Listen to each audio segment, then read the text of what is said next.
Καλησπέρα, καλώς ορίσατε σε ακόμα ένα podcast του Mindful Series.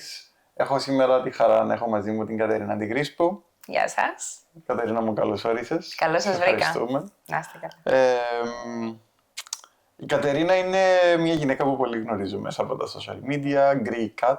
Ναι, είναι τα αρχικά του ονόματός μου στην ουσία, Γρίσπου Κατερίνα. Σωστά.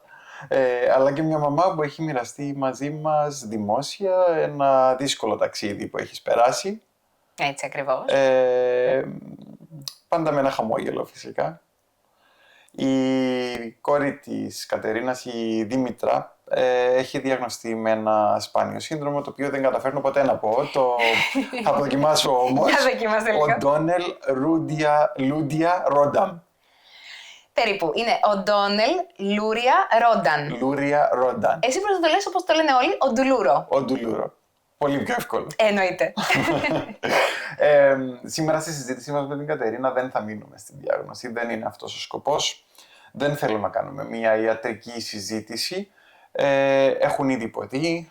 Υπάρχει μεγάλη αξία στην συζήτηση που έχει γίνει, αλλά νομίζω θέλω να δούμε το ένα βήμα παραπέρα. Φυσικά.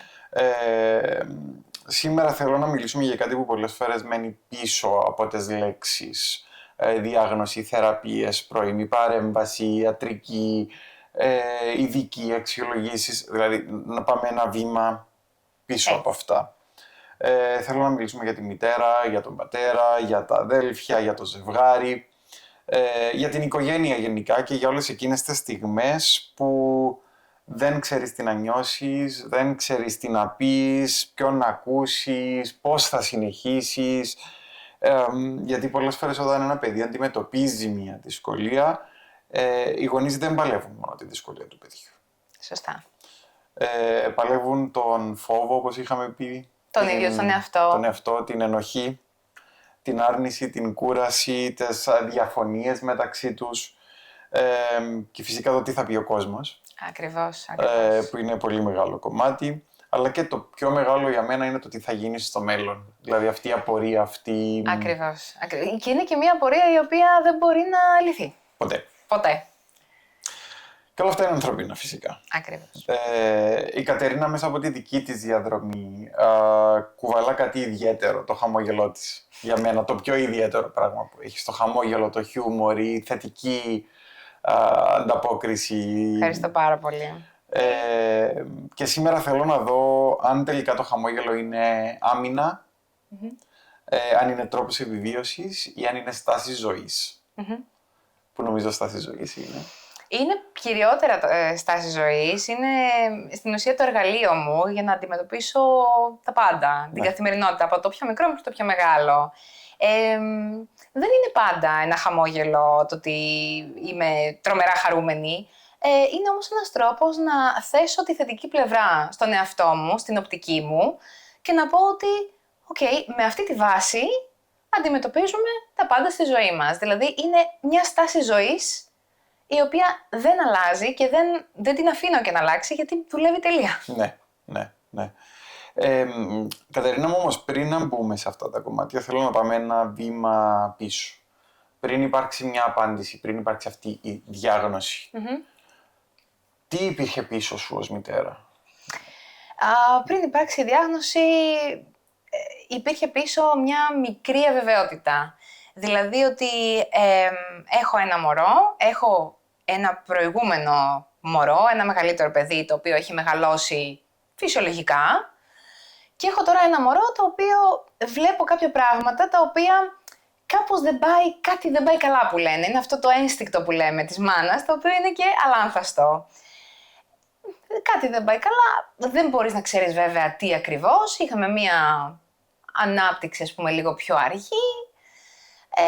Σίγουρα κάνεις άθελά σου τη σύγκριση και λες, ας πούμε, ότι με το μεγαλύτερο παιδί είναι λίγο διαφορετικά τα πράγματα, που και είναι καλό και δεν είναι, αλλά είναι και αναπόφευκτο κάποιες φορές. Ναι. Οπότε έχεις λοιπόν στο πίσω μέρος του μυαλού σου ότι κάτι δεν τρέχει όπως θα έπρεπε. Περίπου στους 6 μήνες το είδαμε αυτό. Μέχρι να μπούμε νοσοκομείο φτάσανε οι 11 μήνες, που σημαίνει ότι κάπως περιμέναμε κάπως έτσι να δούμε πώς εξελίσσεται το πράγμα. Σίγουρα όμως, ό,τι και να συμβαίνει, σίγουρα θα πρέπει να το τρέξεις. Σίγουρα δεν θα πρέπει να μείνεις εκεί, στην αβεβαιότητα. Πρέπει να πάρεις απαντήσεις. Ό,τι απαντήσεις και να είναι αυτές, σε όποια φάση και να είναι αυτή η απάντηση. Δηλαδή, πότε αρχίσες να νιώθεις ότι πρέπει να υπάρξει λίγο παραπάνω διερεύνηση? Εκεί γύρω στους 6, 7, 8 μήνες είχα την αβεβαιότητα. Γύρω στους 10 με 11... της μάνας που λέγαμε πριν. Ακριβώς, το οποίο είναι και αλάνθωστο. Δεν έχω γνωρίσει στη ζωή μου μαμά που να μου πει ότι κάτι δεν μου φαίνεται και να είναι λάθος.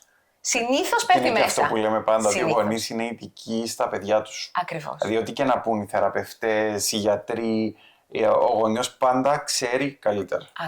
Ακριβώς. Και ας το πάρουμε και από το γεγονός ότι είναι από την αρχή της γέννησης του παιδιού, έτσι. Δεν είναι μόνο το ότι είναι γονιός, ναι. Πάρ' το και αλλιώς ότι είναι μέσα στο σπίτι και ζει όλη του τη ζωή εκεί. Ναι. Όλα λοιπόν τα πράγματα, ναι, που είναι να δεις, να εντοπίσεις, είναι εκεί μέσα. Ναι. Και συνήθως τα παιδιά έξω, ναι, είναι πολύ δύσκολο, ας πούμε, να βγάλουν κάποια πράγματα. Ό,τι είναι να βγάλει, να ξεδιπλωθεί μέσα, ναι, στο σπίτι.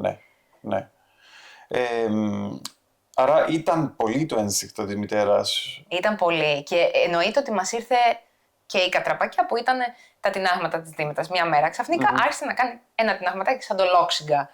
Εκεί είπα τέλος. Κάτι πάει. Είπα τέλος. Πρέπει να το δούμε παραπάνω. Βέβαια, να πω ότι υπήρχαν, πώς να το πω, όχι εμποδιάκια, υπήρχε ένας φυσιχασμός, ναι. Από άλλους, ας πούμε, που το συζητούσαν. Από το περίγυρο. Αυτό που λέμε πάντα, το είσαι λίγο υπερβολική. Εντάξει, και μας έκανε. Λίγο παραπάνω. Και μας έκανε λίγα τινάγματα, αλλά το είπαμε στην παιδίατρο και μας είπε θα περιμένουμε, θα περάσουνε. Ναι. Δεν το κάνεις έτσι. Δηλαδή δεν λες ότι. Και το κάθε παιδί είναι διαφορετικό. Υπήρχε όμως περίοδος που προσπαθούσες να πείσεις στον εαυτό σου ότι όλα είναι καλά? Πολύ λίγο. Πολύ στην αρχή. Το έκανες λίγο όμως. Το έκανα λίγο όμως. Δηλαδή έλεγα κάτσε, περίμενε, μπορεί να αργεί λίγο, αλλά μπορεί να πάρει φόρα, ας πούμε. Ναι. Ήταν και πολύ μικρή. Πολύ μικρή, πολύ μωρό. Κατακτούσε δηλαδή, όμως τα στάδια στην πολύ αργά. Πολύ αργά. Μιλάμε ότι ξεκίνησε, ξέρω εγώ, με τον 1 μήνα αργά, με τους 2 μήνες αργά. Είχαμε φτάσει στους 4-5 μήνες καθυστέρηση όταν ήταν 11 μηνών. Δηλαδή λίγο και αντί να κάνει ένα βήμα, έκανε μισό. Και ούτε. Και ακόμα, ας πούμε, και στην μορφή της, επειδή ο πρώτος χρόνος τους για μένα είναι πολύ σημαντικός, ναι, και είμαι full στις φωτογραφίες και στα βίντεο και μετά τους το φτιάχνω και άλμπουμ, να ξέρεις, τον πρώτο χρόνο της ζωής τους, το έχω φτιάξει. Η Δήμητρα, και εγώ το κάνω κάθε χρόνο. Ναι, η Δήμητρα έχει μια περίοδο από εκεί τους 5 μήνες μέχρι τους 9-10 που κάθε μήνα δεν έχει αυτή την αλλαγή. Η καθυστέρηση ανάπτυξης, ειδικά όταν είναι αυτό που λένε στο εξωτερικό Global Developmental Delay, είναι ακριβώς global, δηλαδή είναι γενικευμένη. Και φαίνεται παντού. Ειδικά σε ένα μωρό που έχει τεράστια ανάπτυξη, ταχεία ανάπτυξη, και κάθε μήνα είναι διαφορετικό και βλέπεις κι άλλο μωρό και βλέπεις άλλες δεξιότητες. Εδώ βλέπουμε μία επιβράδυνση. Ναι. Και εκεί πραγματικά έλεγα ότι μήπως και έμπαινε, ας πούμε, το αγγελάκι και έμπαινε και το διαβαλάκι και λέγανε όχι μωρέ, εντάξει, και όχι. Και περίμενε, μα δεν μπορώ να περιμένω. Και τελικά αυτό που μας έτυχε, σε εμάς τουλάχιστον, με την επιληψία ήταν το καμπανάκι, το οποίο για μένα καλά έκανε και έγινε. Ναι. Γιατί βέβαια δεν λέω ότι θα πρέπει να γίνει κάτι τόσο συνταρακτικό για να πας. Πολλές φορές λέμε ότι έρχεται κάτι για να σου δώσει ένα μήνυμα για κάτι άλλο. Ναι, και δεν πρέπει να τα αγνοούμε. Τεράστιο μήνυμα. Εκεί ήταν τεράστιο. Πολλοί γονείς λένε ότι η περίοδος πριν τη διάγνωση είναι μερικές φορές ίσως και πιο δύσκολη από την ίδια τη διάγνωση. Ναι. Το ένιωσες αυτό? Ναι, στη διάγνωση ένιωσα ανακουφισμένη. Γιατί είχε όνομα αυτό που είχε. Η αβεβαιότητα κιόλας είναι εξαντλητική, νομίζω. Βέβαια. Σε τρώει, σε κατατρώει. Ναι. Δεν μπορείς να σκεφτείς καθαρά. Δεν μπορείς να βγάλεις ένα πλάνο. Γιατί σε τι βάση θα στηριχτείς. Κουτσά στηρίζεσαι μέχρι να βρεις τις απαντήσεις σου. Αλλά σε εμάς ήταν ένα ιδιαίτερο χαρακτηριστικό. επειδή αρχίσαμε πάρα πολύ γρήγορα πρώιμη παρέμβαση, στον 1 μήνα είχαμε γλιτώσει από τις επιληψίες και καταφέραμε να ξεκινήσουμε πρώιμη παρέμβαση, γιατί μας είχαν πει ότι καλύτερα όχι όσο έπαιρνε κορτιζόνη, να μην κάναμε κάτι. Ναι. Και ξεκινήσαμε γρήγορα. Οπότε. Είναι και η σημασία της πρώιμης παρέμβασης. Αυτό που λέμε πάντα ότι είναι αναγκαίο, δηλαδή πρέπει να το βλέπει αν χρειάζεται να γίνει πρώιμη παρέμβαση. Η διάγνωση της Δήμητρας έγινε με γονιδιακό έλεγχο. Έκανε 3 μήνες. Εμείς όμως, σε αυτούς τους 3 μήνες που έκανε. Κερδίσατε. Βέβαια, ήμασταν άλλα παιδιά. Ναι. Οπότε, όταν με πήρε η γενετίστρια για να μου πει τα αποτελέσματα, μου είπε χαρακτηριστικά ότι σας στέλνω το mail με αυτό που έχουμε βρει για τη Δήμητρα. Αυτά που γράφει για το σύνδρομο δεν σημαίνει ότι όλα θα τα έχει η Δήμητρα. Ναι. Δεν ξέρω πώς είναι η Δήμητρα, δεν ξέρω τι έχει κατακτήσει η Δήμητρα, για να μην, καταλαβαίνετε, για να μην πάθω, γιατί έλεγε μέσα για μορφολογικά χαρακτηριστικά, έλεγε για προβλήματα στην κίνηση, έλεγε για νοητική υστέρηση σε κάποιες περιπτώσεις. Έλεγε βαριά περιστατικά. Οπότε μου είπε ότι ό,τι έχετε δουλέψει και αυτά. Και αυτό που τη ρώτησα, που για μένα, σε αυτές τις περιπτώσεις είναι πολύ σημαντικό να ρωτάνε. Είναι το πρώτο πράγμα που θα πρέπει να ρωτάνε για να ξέρουν ίσως την εξέλιξη. Είναι το μοναδικό που μπορεί να σου δηλώσει την εξέλιξη. Στο περίπου βέβαια, χωρίς να είναι σαφής, εάν το σύνδρομο είναι νευροαναπτυξιακό ή νευροεκφυλιστικό. Μεγάλη διαφορά, το νευροαναπτυξιακό τεράστιο φάσμα. Και σου δείχνει ότι, θα έχεις θέματα στην ανάπτυξη, στην πορεία. Ναι. Το νευροεκφυλιστικό είναι μια πολύ σοβαρότερη κατάσταση, είναι μια πολύ βαρύτερη κατάσταση και εκεί θέλει τελείως διαφορετική προσέγγιση. Ναι. Οπότε εφόσον εγώ ξεκαθάρισα εν μέρη ότι, είναι νευροαναπτυξιακό, που σημαίνει ότι έχει κατακτήσει, δεν θα της το πάρει κάτι πίσω. Ναι. Έβαλα τις βάσεις μου, χωρίς να ξέρω τι πρόκειται να γίνει αργότερα. Δηλαδή μου είχαν πει ότι μπορεί, για παράδειγμα, κινησιολογικά, μου είχε πει ο νευρολόγος που την έχουμε τώρα, ότι μπορεί να περπατάει, αλλά μπορεί να κουτσένει λίγο. Δεν ξέρεις. Μπορεί να περπατάει λίγο στις μύτες. Δεν ξέρεις. Βασικά δεν ξέρεις μπορεί πώς να έχει αστάθεια. Δεν πού θα επηρεάσει, σε τι θα επηρεάσει. Μπορεί να είναι τετραπληγία, μπορεί να είναι νοητική στέρηση, μπορεί να είναι όλα, μπορεί. Δεν ξέρουμε. Οτιδήποτε. Αυτό που θα πρέπει να έχεις εσύ όμως είναι το εργαλείο σου. Ποιο είναι το εργαλείο σου? Θεραπείες. Είναι αδιαπραγμάτευτο. Διότι αυτό μπορεί να σου δώσει μια πολύ μεγάλη βάση, σε συνεργασία πάντα με το θεραπευτή, να δουλέψεις και εσύ μαζί με το παιδί. Γιατί είναι τεράστιος ο όγκος που μπορείς να καλύψεις θεραπείων και σαν γονιός, γιατί είναι πιο άνετα μαζί σου. Ναι, γιατί όμως και ο θεραπευτής θα περάσει 2-45 λεπτά μαζί του τη βδομάδα. Αυτό. Τα υπόλοιπα πόσα 24 ώρα το παιδί είναι στο σπίτι. Αυτό. Άρα είναι αυτό που λέγαμε πάλι πριν, ότι πρέπει να υπάρχει σωστή δομή στο σπίτι, ούτως ώστε να μπορεί το παιδί να κατακτήσει οτιδήποτε είναι αυτό που μαθαίνει, είτε στις θεραπείες, είτε σε οτιδήποτε άλλο κάνει, για να αποκτήσει τις δεξιότητες τις οποίες πρέπει να αποκτήσει και να κατακτήσει τα αναπτυξιακά στάδια. Ακριβώς. Εγώ, από ό,τι έχουμε κάνει με τη Δήμητρα, ό,τι έχει κατακτήσει η Δήμητρα, το έχει βγάλει, ειδικά τον πρώτο χρόνο που κάναμε πολύ εντατικά και στο σπίτι και αυτά. Πρώτα το έβγαζε στο σπίτι και μετά πηγαίναμε και το δείχναμε και στους θεραπευτές ή το έβγαζα βίντεο και τους το έστελνα. Και εδώ θέλω λίγο να τονίσω τη συνεργασία με τους θεραπευτές. Οι θεραπευτές δεν είναι απέναντί μας. Οι θεραπευτές είναι μαζί μας και εμείς μαζί με τους θεραπευτές. Και πρέπει να υπάρχει μεγάλη συνεργασία και κατανόηση στη δουλειά του θεραπευτή, αλλά και στη δουλειά του γονέα, με όλα τα άγχη και όλες τις απορίες που μπορεί να έχει και να έρχονται σε συνεργασία πάντα. Υπάρχει και μια παραφιλολογία όμως σε οτιδήποτε αφορά το κομμάτι των θεραπείων ή των ιατρικών παρεμβάσεων, ότι το κάνουν για να μας πάρουν τα χρήματα, το κάνουν γιατί... που δεν ισχύει.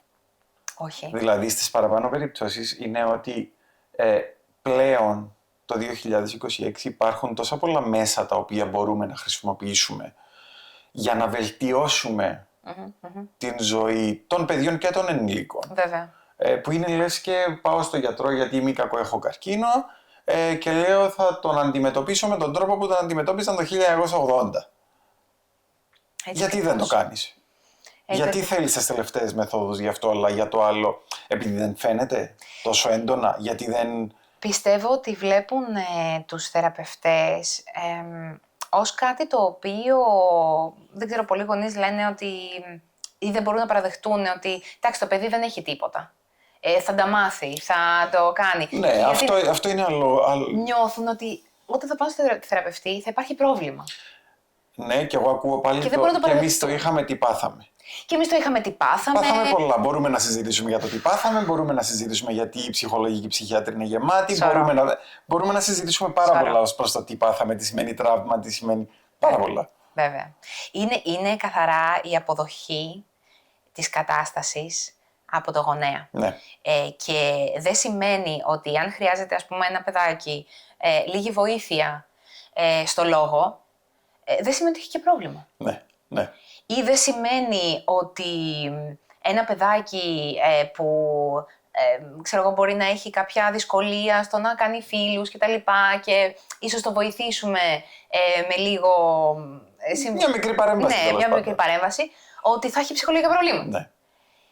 Όλα είναι εργαλεία. Αυτό θέλω να περάσω, να καταλάβουν όλοι οι γονείς, ότι είναι καλό που συμβαίνουν Και μιλάς αυτά. και πολύ γι' αυτό, δηλαδή μιλάς και στα δικά σου γι' αυτό. Όταν έλεγα, Κατερίνα, μου ήρθε η διάγνωση, τι ένιωσες πρώτο? Ήταν σοκ, ήταν ανακούφιση, ήταν φόβος, ήταν θυμός, ήταν όλα μαζί? Στην αρχή θυμάμαι να διαβάζω το mail με τη διάγνωση του γενετικού ελέγχου. Το πρώτο που είδα, και εδώ θα πω ότι ήταν σοκαριστικό, γιατί στο γονιδιακό έλεγχο δεν σου λέει μόνο το σύνδρομο, σου λέει και εάν προέρχεται από κάποιο γονέα η μετάλλαξη του γονιδίου, και εδώ ήταν τόμπολα. Από κανέναν από τους δύο δεν υπήρχε το γονίδιο. Η μετάλλαξη έγινε de novo, που σημαίνει ότι είναι μια νέα μετάλλαξη που δημιουργήθηκε κατά τη σύλληψη. Ναι. Και εκεί... Νομίζω θα ήταν πιο πολύ όμως και το αίσθημα της, πώς να το πω τώρα, ευθύνης. Ναι. Δηλαδή σκέψου να σου έλεγαν το γονίδιο προέρχεται από σένα. Θα προτιμούσαν από μένα. Θα προτιμούσες? Ναι, μπορώ να σηκώσω πολύ καλά το βάρος αυτό. Από το σύζυγο? Ναι. Όχι ότι δεν θα μπορούσε εκείνος να το σηκώσει, αλλά θα έπρεπε να κάνουμε μια συζήτηση. Ναι. Κατάλαβες, η οποία θεωρώ ότι θα την γλίτωνα εάν ήταν σε μένα. Γιατί και αυτά τα πράγματα η αλήθεια είναι ότι, έχεις το γονίδιο, πάλι δεν φταίς. Ναι. Δηλαδή, είναι ένα γονίδιο, δεν μπορείς να ξέρεις ότι, ή δεν μπορείς να το κανονίσεις ή να μην το έχεις. Είναι από γενναίες, είναι από ένα κάρο πράγματα. Δηλαδή, ή δεν είναι ότι κάτι έχεις δημιουργήσει εσύ λόγω, για παράδειγμα, κακής διατροφής, λόγω κάτι και σου βγήκε. Είναι ένα γονίδιο, είναι DNA, τέλος. Εντάξει, νομίζω σε εσάς ήρθε όμως και επειδή είχατε περάσει και τη διαδικασία που σας είχαν πει ότι δεν υπάρχει λευκή ουσία. Ναι. Μας είχαν τσακίσει λίγο, η αλήθεια είναι. Ναι, ίσως ήταν και λίγο ανακούφιση, γιατί δεν ήταν αυτό που να πούμε λίγο τι είναι η λευκή ουσία για να ξέρει ο κόσμος. Έτσι, η λευκή ουσία είναι συγγενής με τη φαιά ουσία, όμως η λευκή ουσία ειδικεύεται περισσότερο σε αυτά που έχουν να κάνουν με την κίνηση, με τη μάθηση, με το κίνητρο δηλαδή του ανθρώπου να εξελιχθεί. Και γι' αυτό λέμε ότι εάν η λευκή ουσία, ας πούμε, δεν είναι όριμη ή δεν είναι τόσο όριμη για την ηλικία που πρέπει, υπάρχουν αναπτυξιακά προβλήματα. Εμείς δηλαδή αυτό που βλέπαν και μας λέγανε ότι δεν έχει λευκή ουσία, δεν γράφονταν έτσι στη μαγνητική. Στη μαγνητική έλεγε λέπτυνση λευκής ουσίας, που σημαίνει για τους παιδονευρολόγους καθυστερημένη μυελίνωση, δηλαδή θρέψη. Άρα ανώριμη λευκή ουσία. Οπότε στην ουσία νομίζω η διάγνωση ίσως ήταν και λίγο ανακουφιστική, γιατί εντάξει, για εκεί μιλάμε για κάτι πάρα πολύ σοβαρό. Είχα πει εφόσον είναι έτσι, εφόσον είναι ανώριμη η λευκή ουσία και είχαμε δει καθαρά το εγκεφαλογράφημα, οτιδήποτε άλλο είναι αντιμετωπίσιμο. Ναι. Στο δικό μου το μυαλό, με τις πληροφορίες που είχα τότε. Εντάξει, νιώθω όμως ότι η διάγνωση έχει δύο πλευρές. Δηλαδή, από τη μια πονάει και από την άλλη δίνει ένα όνομα σε κάτι που ήδη ζεις. Ναι. Πονάει πολύ, αναπόφευκτα, αλλά... Επιλέγεις τι θα κάνεις με τον πόνο μετά. Ναι, γιατί ο πόνος, το σοκ, όλη αυτή η κατάσταση είναι απόλυτα φυσιολογικό. Ναι. Έτσι. Δεν μπορούμε να είμαστε απαθείς με τίποτα. Μιλάμε για το παιδί μας. Και μιλάμε για μια κατάσταση στην οποία ξεφεύγει τελείως από την καθημερινότητα που είχαμε μέχρι πριν. Αλλάζουν οι βάσεις, αλλάζει όλη η ρουτίνα, αλλάζουν τα πάντα. Οπότε εκεί, για μένα, παίρνει κάποιο χρόνο για να ηρεμήσει λίγο το σοκ και από εκεί και πέρα σηκώνουμε μανίκια. Και ξεκινάμε. Κοιτάμε, ναι, ακριβώς. Παίρνουμε τα εργαλεία μας, ενημερωνόμαστε σωστά, δεν μένουμε σε έναν γιατρό, ας πούμε, σε έναν παιδονευρολόγο, σε έναν οτιδήποτε. Παίρνουμε πολλές γνώμες, γιατί σίγουρα και το ίδιο πράγμα να σου λένε, κάθε γιατρός, κάθε ειδικός, θα σου φέρει και το κάτι παραπάνω. Κάτι παραπάνω, ναι. Εμείς δηλαδή αλλάξαμε γύρω στους 5 με 6 παιδονευρολόγους, τους επισκεφτήκαμε όλους, τους είπαμε τα ίδια πράγματα, μέχρι στο τέλος που η τελευταία παιδονευρολόγος μου λέει «Τι ήρθατε να κάνετε εδώ? Πηγαίνετε στις θεραπείες σας, κάνατε το γονιδιακό έλεγχο, το βρήκατε, είστε συνέχεια από πάνω από το παιδί. Εγώ τι να σας πω? Ό,τι μπορείτε. Ναι. Το χρειάζομαι. Έχω κάτι να κερδίσω. Ό,τι μπορείτε παραπάνω». Ναι. Αυτό που της είχα πει τότε είναι ότι θέλω να ξεκινήσω, γιατί έχουμε πάρει μέρος στην αμέσως επόμενη έρευνα που γίνεται από το 19, ξεκίνησε πέρυσι και ολοκληρώθηκε φέτος, για το σύνδρομο της Δήμητρας.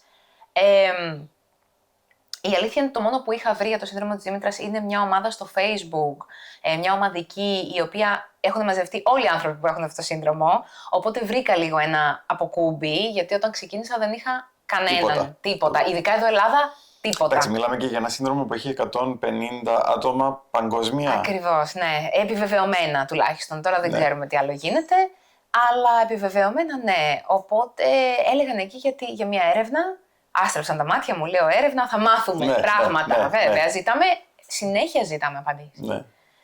Όταν θα μπούμε σε αυτό το χώρο, συνέχεια. Και επικοινώνησα μαζί τους, είναι στο Harvard. Είναι η ίδια η O'Donnell η οποία ανακάλυψε το γονίδιο. Το σύνδρομο, okay. Το γονίδιο και πάνω σε αυτό το γονίδιο έκατσε εκεί η έρευνα, η οποία έχει άλλα 2 υποσύνδρομα, τέλος πάντων, τα οποία ευτυχώς εμείς δεν έχουμε, αλλά μας έστειλαν όλο το kit, πήραμε αίμα από τη Δήμητρα, το στείλαμε την ίδια μέρα αεροπορικός, ήμασταν στη συνεχή επικοινωνία, ερωτηματολόγια και αυτά. Είναι ωραίο αυτό να γίνεται όμως, γιατί βλέπεις ότι δεν είσαι στο σκοτάδι, ότι θα βγει κάτι από αυτό. Θα κινούσα ειλικρινά γη και ουρανό για όσο καιρό χρειαζόταν μέχρι να βρω και την τελευταία πέτρα που έπρεπε να σηκώσω για να βρω απαντήσεις. Είναι αυτή η δύναμη που λέγαμε πριν. Είναι αυτή η δύναμη που γεννιέται. Έχουμε πολύ παραπάνω από όσο νομίζουμε. Όσο νομίζουμε, ναι. Δηλαδή κάθε φορά θα βλέπουμε τον εαυτό μας να είναι όλο και πιο δυνατός, να είναι όλο και πιο... να έχει μεγαλύτερη αυτοπεποίθηση για αυτό που πάει να κάνει, για αυτό που πάει να βρει. Ξέρεις όμως, πολλές φορές υπάρχει πένθος. Σίγουρα. Σε μια τέτοια διαδρομή. Σίγουρα. Όχι γιατί χάνεις το παιδί σου, γιατί... Όχι, αλλά... το παιδί σου εκεί είναι, δεν το χάνεις. Αλλά γιατί νομίζω αλλάζει λίγο η εικόνα που έχεις δημιουργήσει σαν γονέας, σαν άνθρωπος, για το πώς θα είναι η ζωή, για το τι θα είναι η ζωή. Ωραία, και τη δημιούργησες αυτή την εικόνα, πολύ όμορφα και τη στόλισες, υπέροχα, και ποιος σου εγγυάται ότι θα είναι έτσι ακόμα Κανένας. Και να μην είχε η Δήμητρα κάτι και να όλα να κυλούσαν πιο, ας πούμε, φυσιολογικά. Ποιος σου εγγυάται ότι αυτό που εσύ εγωιστικότατα θεωρώ έχεις δημιουργήσει στο δικό σου κεφάλι... Προφανώς υπάρχει εγωισμός. Θα γίνει. Ναι. Και γιατί να γίνει έτσι, και γιατί να είναι μόνο ωραίο αν γίνει έτσι όπως το σκέφτεσαι εσύ. Ναι, και πολλοί γονείς ντρέπονται κιόλας, δηλαδή μπαίνει λίγο το αίσθημα της ντροπής ως προς το τι θα πει ο κόσμος, που δεν θα πρέπει να μας νοιάζει από τη μια του τι θα πει ο κόσμος. Όχι, σε καμία περίπτωση. Αλλά ένιωσες ποτέ ενοχές? Ενοχές για ποιο πράγμα? Για οτιδήποτε. Μιλούσαμε πριν για την αγένα, ας πούμε. Ψεύτικες ενοχές, ναι. Ένιωσα κάποια Ψεύτικες το στιγμή... είδες στην πορεία ότι ήταν ψεύτικες. Ναι, το είδα στην πορεία. Όταν διέγνωσαν λανθασμένα τη μαγνητική της Δήμητρας ότι δεν είχε λευκή ουσία και ότι ευθύνομαι εγώ διότι γεννήθηκε στο σπίτι, βέβαια δεν υπήρχε άλλη διέξοδος, δηλαδή η Δήμητρα ήταν οξύστοκετός, δεν υπήρχε περίπτωση ούτε σε αυτοκίνητο Και να να πω. θέλεις δεν προλαβαίνεις. Δεν υπήρχε καμία. Ναι, αλλά στο ρίξαν όμως ότι... Ναι, ότι δεν ξέρουμε τι είχε γίνει επειδή έγινε στο σπίτι και δεν ξέρουμε πόσο οξυγόνο είχε το παιδί. Που αντιλαμβάνεσαι ότι αυτό δηλαδή το λέει ένας γιατρός σε μια γυναίκα η οποία βιώνει όλη αυτή τη διαδρομή, ένα πατέρα, μια μητέρα που δημιουργεί τύψεις χωρίς να υπάρχει λόγος. Ναι. Είχα καταρακωθεί γιατί χωρίς στην ουσία να έχω προκαλέσει κάτι, να φταίω κάπου, ίσως αυτό θα ήταν όμως πώς να το πω, το έναυσμα να συμβεί κάτι πολύ σοβαρό στη Δήμητρα. Ναι. Και δεν το αντέχεις, η αλήθεια Όχι, είναι. είναι Δεν πολύ, μπορείς να το είναι πολύ σηκώσεις. δυνατό. Δεν μπορείς να το σηκώσεις το Πώς βάρος. συμφιλιώνεσαι όμως με αυτά τα συναισθήματα μετά? Δύσκολα. Πρέπει να σκεφτείς ότι εάν έχει συμβεί κάτι τέτοιο, σίγουρα δεν το προκάλεσες εσύ θελημένα. Σίγουρα θέλεις ό,τι καλύτερο γίνεται για το παιδί σου. Ό,τι έγινε Και τελείωσε. Αυτό που έχει τώρα σημασία είναι από εδώ και πέρα να δεις τι θα κάνεις και να καλύψεις, να καλύψεις λίγο μέσα σου αυτό για το οποίο σίγουρα θα κατηγορήσεις τον εαυτό σου, αν δηλαδή εσύ το έχεις προκαλέσει, για πάντα. Όμως, από εδώ και πέρα θα πρέπει να βρεις τη δύναμη και να πεις ότι έκανα ό,τι έκανα, κακός. Τέλος όμως, από εδώ και πέρα να δούμε τι συμβαίνει με το παιδί και τι γίνεται και τι μπορώ να κάνω εγώ.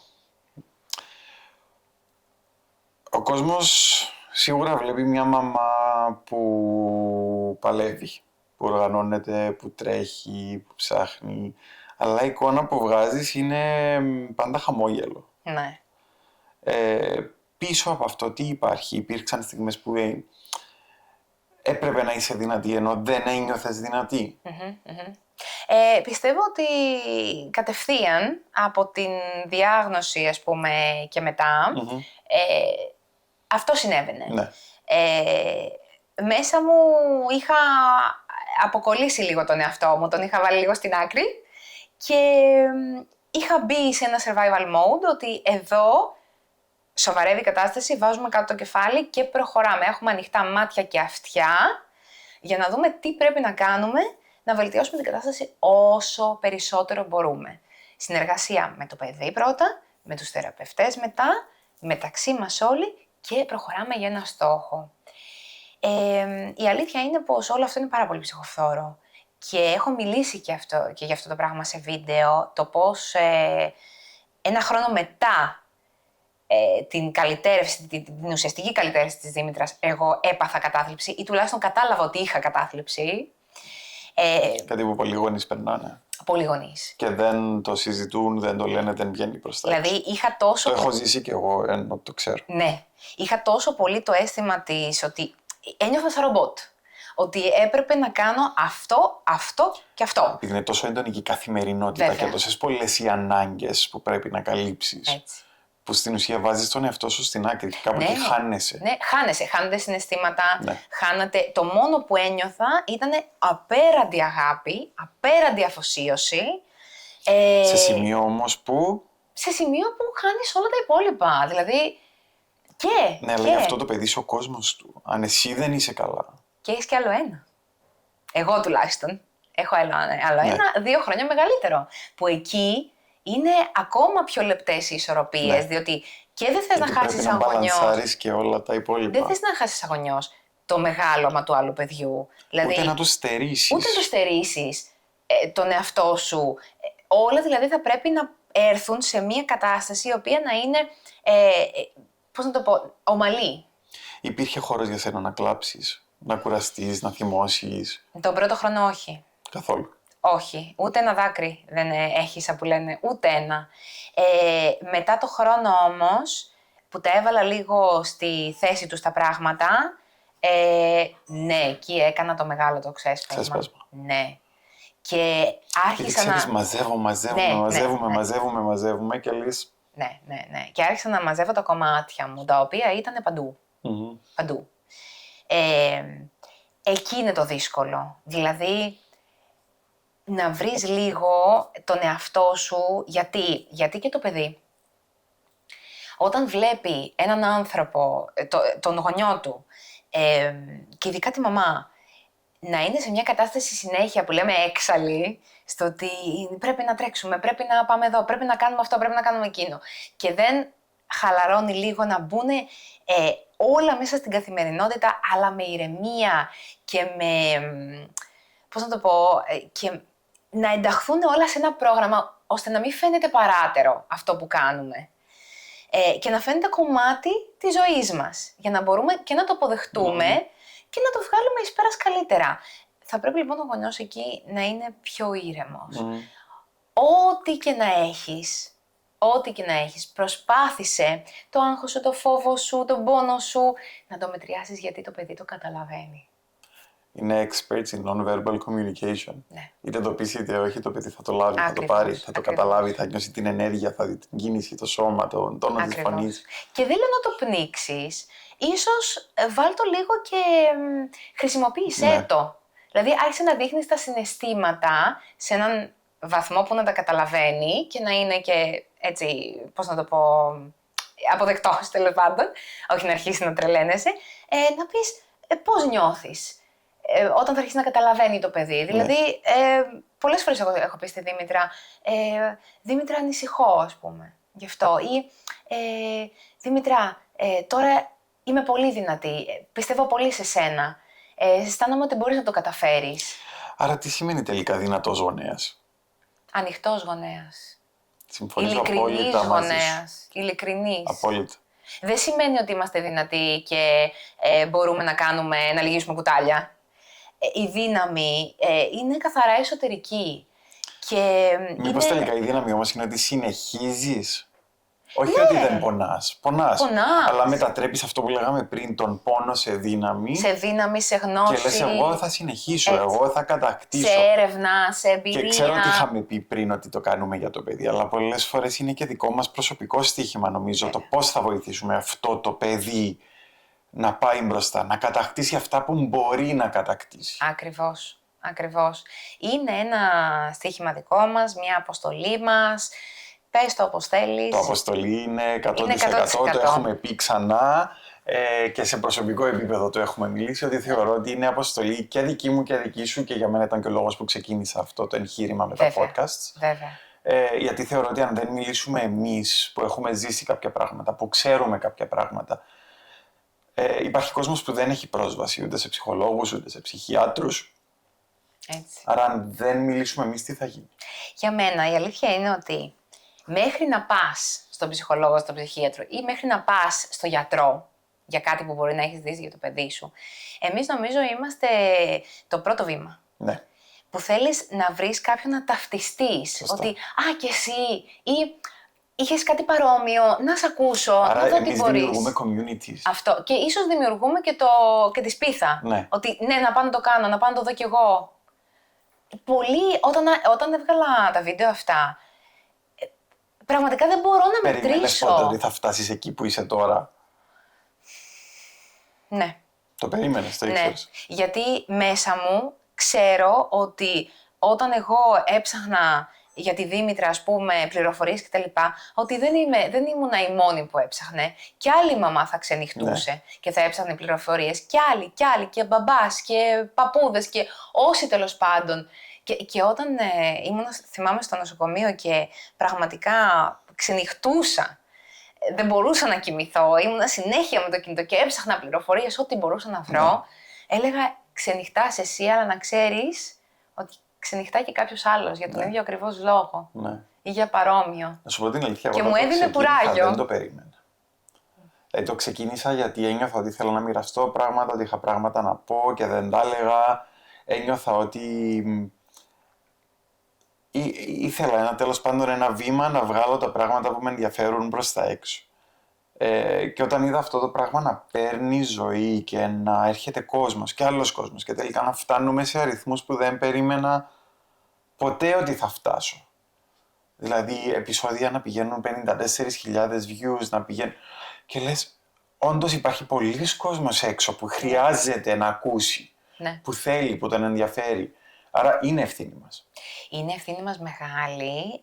Εγώ πραγματικά όταν έκανα τα βίντεο σκοπός μου ήταν να γνωστοποιήσω αυτό που έχουμε για να αρχίσει ο κόσμος να έρχεται. Το έβαλες και από μια άλλη οπτική όμως. Ναι, ήθελα να μιλήσω εγώ. Δηλαδή, Ήθελες μέσα να από τα μιλήσεις, βίντεο. έβαλες το χιούμορ. Ήθελα να μιλήσω με τον κόσμο όμως. Με τον Ναι. κόσμο που θα ερχόταν να με ρωτήσει. Και φαίνεται. Και είμαι σίγουρος ότι λαμβάνεις και πάρα πολλά μηνύματα. Και πάρα πολλά μηνύματα και να ξέρεις, στις περισσότερες περιπτώσεις, δηλαδή στους 100, με τους 99 θα μιλήσω στο τηλέφωνο.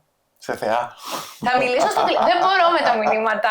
Θέλω να μου καταλαβαίνω, πεις ούτε τι σε εγώ. βασανίζει. Θα μου πεις, μα πραγματικά μιλάς με τον κόσμο τι τον βασανίζει. Ναι, γιατί έστω και ένας άνθρωπος Να βοηθηθεί. να πάει πιο γρήγορα, ναι, και να αρχίσει να πηγαίνει, να πάει στο γιατρό, ας πούμε, με το παιδί ή να αρχίσει πρώιμη παρέμβαση ή τέλος πάντων να ξεκινήσει από κάπου πιο γρήγορα και να σωθεί μια κατάσταση.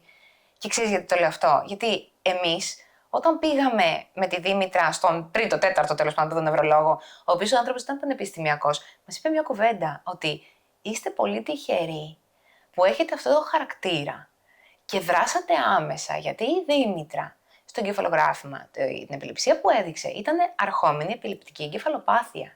Που σημαίνει ότι αν εσείς δεν δρούσατε τόσο γρήγορα, θα είχαμε μόνιμες βλάβες. Που είναι αυτό που λέμε πάντα, ότι δεν πρέπει να αργούμε. Δεν πρέπει να τα αφήνουμε. Δεν υπάρχει λόγος να αφήνουμε. Πήγαινε, κοίταξε το και στη χειρότερη έχεις χάσει 1 ώρα, 2 ώρες. Ακριβώς. Και...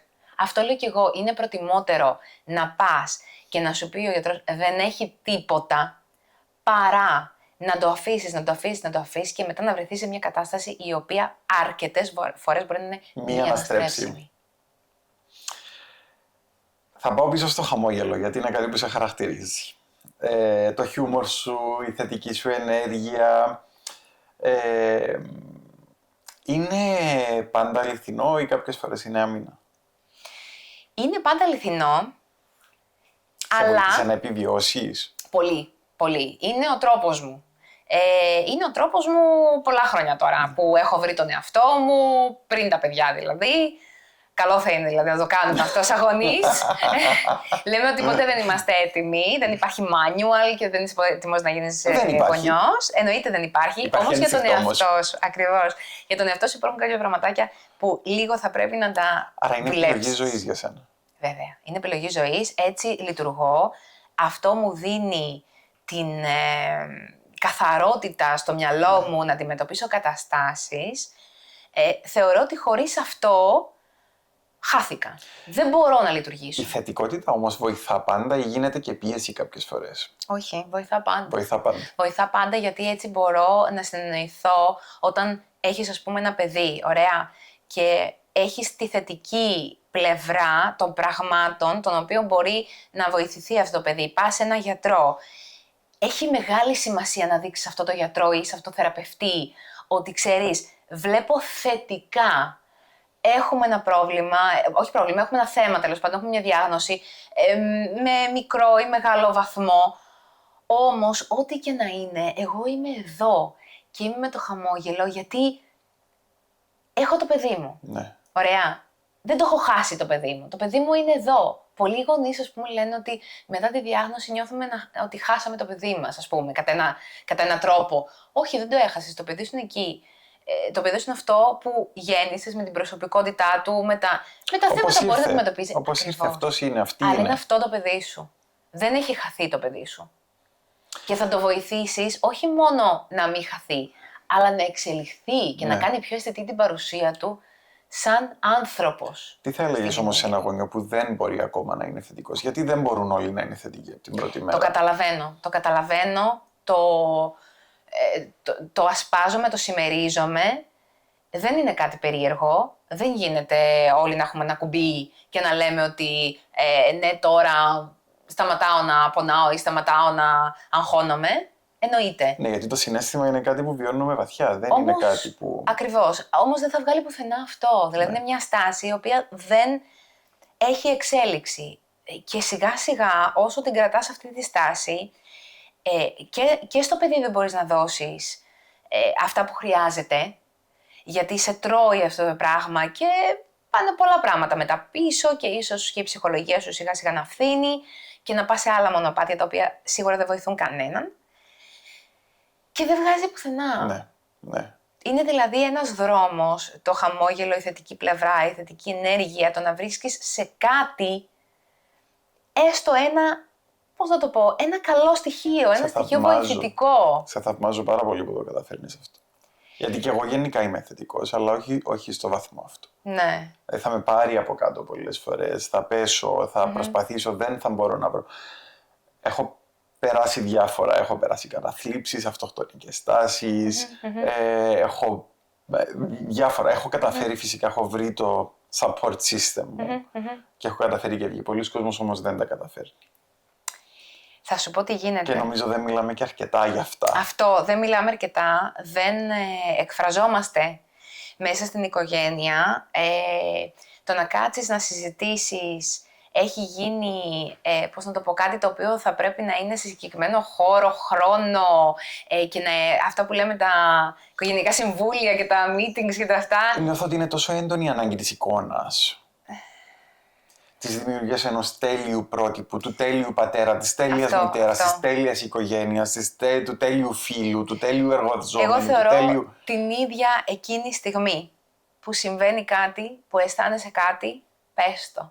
Δεν ξέρεις πόσο καλό θα κάνεις. Αυτό θαυμάζω σε σένα. Το ότι βρήκες τη δύναμη, βρίσκεις τη δύναμη και βγαίνεις προς τα έξω και μιλάς και λες και δείχνεις.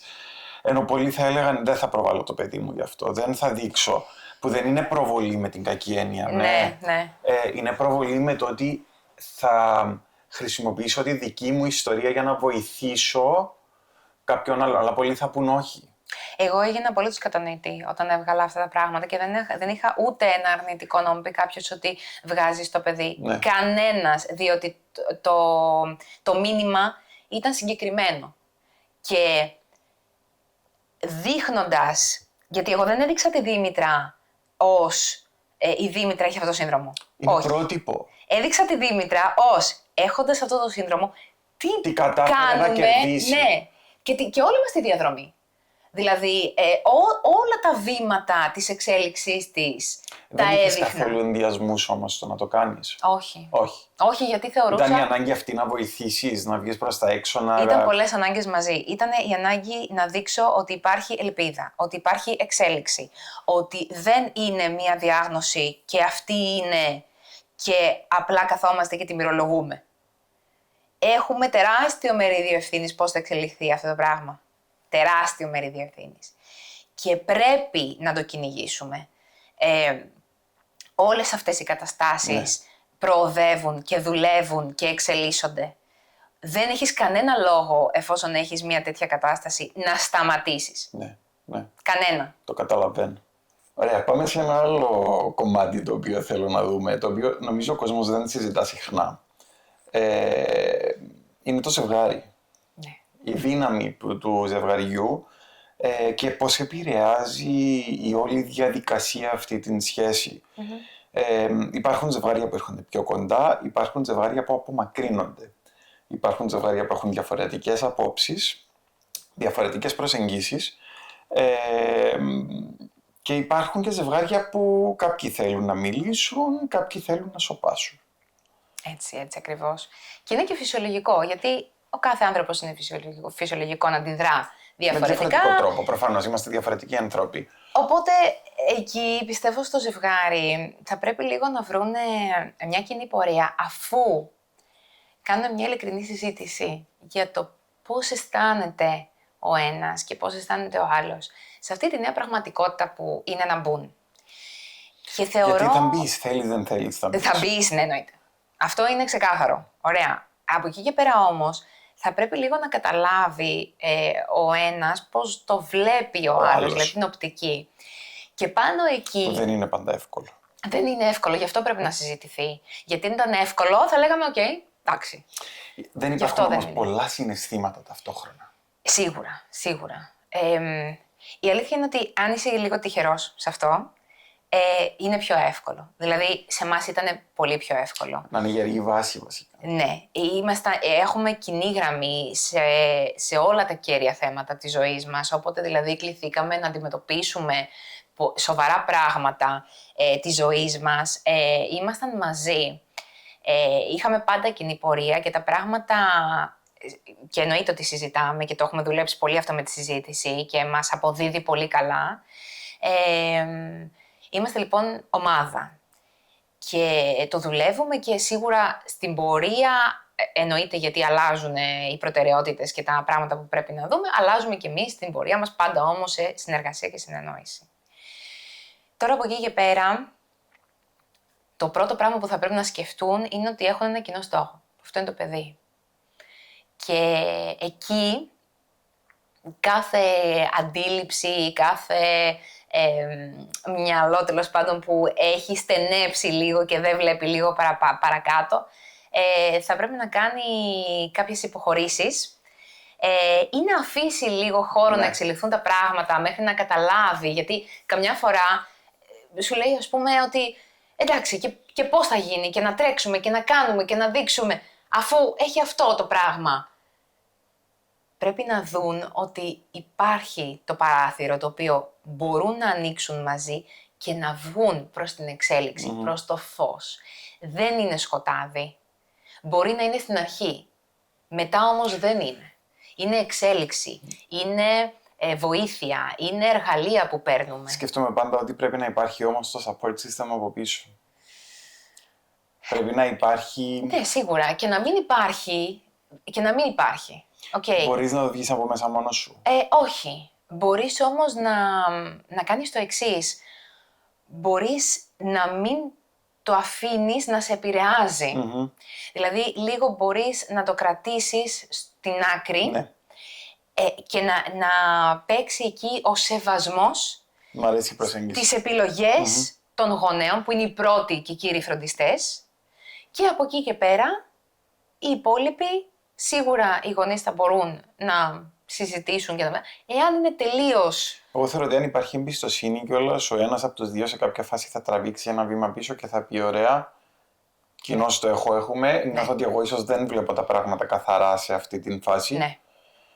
Άρα τα αφήνω να το διαχειριστώ, θα είμαι δίπλα σου, θα είμαι εκεί, απλά ίσως νομίζω ένας από τους δύο πρέπει να βγει λίγο πιο μπροστά. Ναι. Ναι, και θα πρέπει σίγουρα να θέσουμε λίγο όρους και ρόλους και μέχρι πού μπορεί να φτάσει ο ένας και πού μπορεί να φτάσει ο άλλος. Ναι. Θεωρώ ότι είναι πάρα πολύ σημαντικό το κομμάτι των ρόλων. Ναι. Πάρα πολύ σημαντικό. Απλά ξέρεις τι, πολλές φορές οι γονείς δεν πονάνε και με τον ίδιο τρόπο. Σίγουρα. Και δεν εκφράζονται και με τον ίδιο τρόπο. Και σίγουρα το μόνο όμως, η μόνη λύση είναι αυτή. Είναι η συζήτηση. Είναι ο σεβασμός του άλλου τα συναισθήματα. Είναι η κατανόηση. Εσείς πώς βρίσκατε τρόπο να συναντηθείτε σε πράγματα που ίσως να μην ήταν... Γιατί δεν πιστεύω ότι ήσασταν σε όλα 100% μαζί. Τώρα άμα το πω. Αλήθεια. Μπράβο. Είμαστε ένα ζευγάρι το οποίο μπορεί Σπάνιο. να γίνει έξαλλο. Πραγματικά. Με πολύ μικρά καθημερινά πράγματα για την κάλτσα, το ποτήρι, το οτιδήποτε. Και όταν ήταν, ας πούμε, όταν ήρθε ο καιρός να ανακαινήσουμε το σπίτι μας, από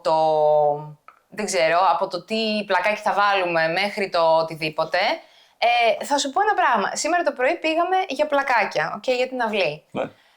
Πήγαμε, μας λέει η γυναίκα, μας έδειξε 3 πλακάκια, ωραία. Μας λέει η γυναίκα το πρώτο, λέμε και οι δύο, όχι, είναι πολύ ανοιχτό.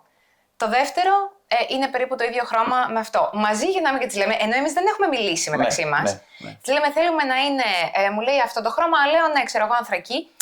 Ναι, και να κάνει και λίγα νερά. Ναι, ωραία. Θέλουμε αυτό. Ναι, μας το δείχνει. Λίγο πιο, της λέει ο άντρας μου, λίγο πιο σαγρέ. Ναι, έχουμε και από αυτό. Συμφωνείς? Ναι, εννοείται. Το θέλει. Δηλαδή, δεν ξέρω πώς γίνεται. Επικοινωνούν τα δοχεία. Επικοινωνούν πολύ τα δοχεία μας. Και επειδή είμαστε άνετοι, βασικά είμαστε άνετοι. Δηλαδή στο μυαλό μας δεν έχουμε ότι, λοιπόν, εγώ, αυτό που λέγαμε πριν, το έχω φανταστεί έτσι. Υπάρχει το εγώ όμως πολύ στη σχέση συνήθως. Αυτό είναι το πρόβλημα, το εγώ. Εγώ το έχω φανταστεί έτσι. Εγώ νομίζω ότι ναι. θα είναι καλύτερο έτσι. Ναι, Για ναι. ποιο λόγο? Για ποιο λόγο?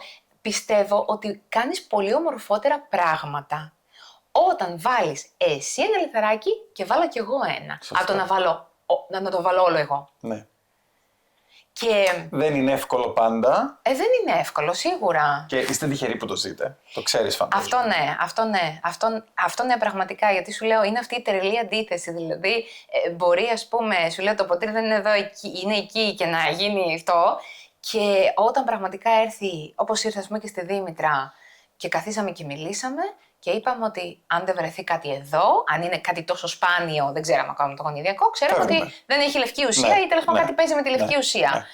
Είχα βρει εγώ, για παράδειγμα, στην Ιταλία, σε ένα πανεπιστήμιο, μια γονιδιακή θεραπεία, αλλά που είχαν κάνει για ένα συγγενές σύνδρομο, Ναι. το White Matter Disease, το οποίο το είχαν κάνει σε 3 αγοράκια, που είχαν τα αδελφάκια τους και είχαν και αυτά, το ίδιο πράγμα, και τέλος πάντων, και έλεγα ότι εάν είχε κάτι, ναι, το μυαλό μου είχε φύγει. Ναι, σε καταλαβαίνω πολύ. Δεν ήταν εδώ. Και μίλαγα και για γονιδιακές θεραπείες και μίλαγα, έψαχνα δηλαδή και για άλλα πράγματα και, πώς να σου πω, είχαμε σκεφτεί, δηλαδή με τον άντρα μου λέγαμε ότι θα τα εξαντλήσουμε όλα και αν μας πούν για παράδειγμα ότι κάτι χρειάζεται εκατομμύρια, μέχρι και στο GoFundMe θα πηγαίναμε. Θα τα βρούμε. Θα τα βρούμε. Δηλαδή δεν είχαμε κολλήσει στο και τι πάθαμε. Άρα ήσασταν μια οικογένεια, και τι έγινε. μαζί. Ναι, ήμασταν ένα. Ένα μυαλό. Πώς διαχειρίζεσαι όμως την ισορροπία στην οικογένεια? Γιατί δεν είναι μόνο η Δήμητρα. Με πολύ υπομονή. Είναι και ο Σπύρος. Με πολύ υπομονή, είναι με πολύ και η γιαγιά, είναι και ο παππούς, είναι και ο θείος. Είναι όλοι. Είναι πολύ συζήτηση και είναι κάτι μεταξύ. Ναι. Το να μην ακυρώσεις τα συναισθήματα του άλλου, διότι είναι δικά του, είναι διαφορετικός άνθρωπος, έχει άλλη εμπειρία, αν μιλάμε για ένα μεγαλύτερο, έτσι, που είναι οι παππούδες. Ναι. Μεγάλωσε τελείως διαφορετικά και δικαιολόγησε λίγο. Υπάρχει και η αντίληψη του. Και εμείς τα περάσαμε και τι πάθαμε, ας το τι πάθαμε, το συζητάμε άλλη ώρα. Όχι, μπορείς να το έχεις επιχειρήματα. Ξέρεις κάτι, φαίνεται, επειδή έχουν περάσει πολλά χρόνια και έχουν γίνει κάποιες έρευνες, φαίνεται αυτό και αυτό και αυτό στους ανθρώπους που έχουν μεγαλώσει με αυτόν τον τρόπο. Οπότε μη λες ότι δεν πάθαμε, γιατί ναι, δεν βγάλαμε κανένα κέρατο ή καμιά τρίτη ουρά ή κανένα 7 δάκτυλα, ας πούμε, αλλά όλα αυτά τα ψυχολογικά, όλη αυτή η αντίδραση, όλο αυτό που συμβαίνει κοινωνικά, καλλιεργήθηκε τα προηγούμενα χρόνια. Ναι. Οπότε υπάρχει, φαίνεται, απλά δεν φαίνεται έτσι όπως νομίζεις εσύ. Σωστά. Θα μείνω στην οικογένεια και θα πάω στο Σπύρο. Πώς προστατεύεις το άλλο παιδί για να μην νιώσει παραμέληση? Γιατί καλώς ή κακώς χρειάζεται πάρα πολύ προσοχή. Πάρα πολύ και είναι και λεπτή ισορροπία όταν συμβαίνει κάτι τέτοιο με το ένα παιδί και το άλλο παιδί είναι πιο μεγάλο ή πιο μικρό. Ναι, γιατί σίγουρα ο γονιός έχει και ενοχές, ότι το ένα παιδί χρειάζεται παραπάνω προσοχή από το άλλο. Χρειάζεται συναισθηματικό χώρο και χρόνο και για τους δύο. Σίγουρα το παιδί δεν πρέπει να νιώσει παραμελημένο. Η πρώτη λέξη που μου έρχεται στο μυαλό είναι η λέξη ασφάλεια. Δηλαδή, ότι η μαμά μου έχει εμένα, για παράδειγμα, και τη Δήμητρα, όπου η Δήμητρα αυτή τη στιγμή θέλει λίγη παραπάνω φροντίδα, αλλά η μαμά μου, εγώ αισθάνομαι ασφαλής με τη μαμά μου, γιατί έχω το χρόνο που θέλω με τη μαμά μου, έχω το χώρο που θέλω με τη μαμά μου, κακά τα ψέματα πρέπει να τον βρεις. Ναι. Εκεί δεν υπάρχουν δικαιολογίες. Το έκανες και με τον Σπύρο το ίδιο? Ναι, το έκανα και με τον Σπύρο το ίδιο. Δηλαδή θα τον έπαιρνες να πάτε μια βόλτα οι δυο σας? Φυσικά. Εμείς με τον Σπύρο, όσο ήμουν εκεί στη Δήμητρα, επειδή εκεί στο σπίτι μας έχουμε ένα χώρο που μπορούμε να βγούμε, είναι ανοιχτός κτλ., χωρίς αμάξι, χωρίς αυτά. Ναι. Από όταν άρχισε να περπατάει, ήταν η ρουτίνα μας. Τον έπαιρνα κάποιες φορές την εβδομάδα και πηγαίναμε και πήγαινε, ας πούμε, αν ήταν άνοιξη, κόβαμε λουλουδάκια ή βλέπαμε, ας πούμε, αν ήταν καλοκαίρι, πώς ξεραίνονται τα στάχια κτλ. Και κάναμε ολόκληρη του μίλαγα μου αυτό. Όταν άρχισε να μιλάει, μου μιλάει και εκείνος. Αυτό δεν θα το σταματήσω ποτέ. Γιατί είμαι εγώ εκείνος και η φύση. Πολύ σημαντικό. Είναι κάτι και το οποίο δεν πρέπει να νιώσει κιόλας ότι η αδερφή του στέρισε τη μαμά του. Όχι. Και εάν συμβεί αυτό, γιατί υπάρχει περίπτωση να νιώσει κάποια στιγμή. Ναι. Έχουμε βάλει από πολύ νωρίς το εκφράζω τα συναισθήματά μου τη στιγμή που γίνονται, αν μπορώ, εάν όχι, ηρεμώ και όποτε είμαι έτοιμος κάνω το ίδιο πράγμα, εκφράζω τα συναισθήματά μου. Υπάρχουν πολλές φορές που μου έχει πει ο Σπύρος, τώρα αυτή τη στιγμή είμαι θυμωμένος. Και εμείς το κάνουμε πολύ. Και του λέω, θέλεις να μιλήσουμε αυτή τη στιγμή ή όχι? Όχι. Ωραία. Πάρε όσο χρόνο θέλεις. Και εγώ εδώ θα είμαι. Και εγώ εδώ θα είμαι όποτε θέλεις. Θα σε παρακαλούσα όμως να μου το πεις. Εγώ και αυτό να το το λέω. συζητήσουμε. Εγώ του λέω θα χαρώ πάρα πολύ να το συζητήσουμε, όμως όταν εσύ νιώσεις έτοιμος. Ακριβώς. Κατερίνα μου, υπήρχαν άνθρωποι που σε στήριξαν με τρόπο που δεν περίμενες. Ναι. Ναι. Και είμαι πολύ χαρούμενη γι' αυτό. Είναι πολύ ωραίο όταν βρίσκεις στήριξη εκεί που δεν το περιμένεις. Πολύ χαρούμενη. Υπήρχαν πολλοί άνθρωποι όταν ήμασταν στο νοσοκομείο που βγήκε το πρώτο δύσκολο, ας πούμε, της διάγνωσης, η οποία ήταν εν μέρει έτσι, δραματική και όχι ανταποκρινόμενη στην πραγματικότητα, που υπήρχαν άνθρωποι, ας πούμε, που με πήραν τηλέφωνο και απλά, πώς να το πούμε, συμπάσχω μαζί σου. Και υπήρχαν άλλοι που μου είπαν πώς μπορούμε να βοηθήσουμε. Ξέρουμε ότι δεν μπορούμε, αλλά πραγματικά αν υπάρχει κάτι το οτιδήποτε που μπορούμε. Και ξέρεις ότι το εννοούν, πραγματικά το εννοούν. Υπήρχαν άλλοι, ας πούμε, που κάναν τάματα. Πήγαμε, ας πούμε, ένας πάρα πολύ καλός μας φίλος, με οικογένεια κτλ., που έχει γίνει τώρα ακόμα πιο καλός μας, δεν το συζητάω μετά από αυτό, με είχε πάρει πολύ συγκινημένος και μου είπε έκανα κάτι που θέλω να ξέρεις μετά από κάποιες μέρες. Πήγα έτσι και άναψα μια λαμπάδα στη Δήμητρα και αυτά και λέω κοίτα να δεις. Είχε κλονιστεί τόσο πολύ αυτός ο άνθρωπος.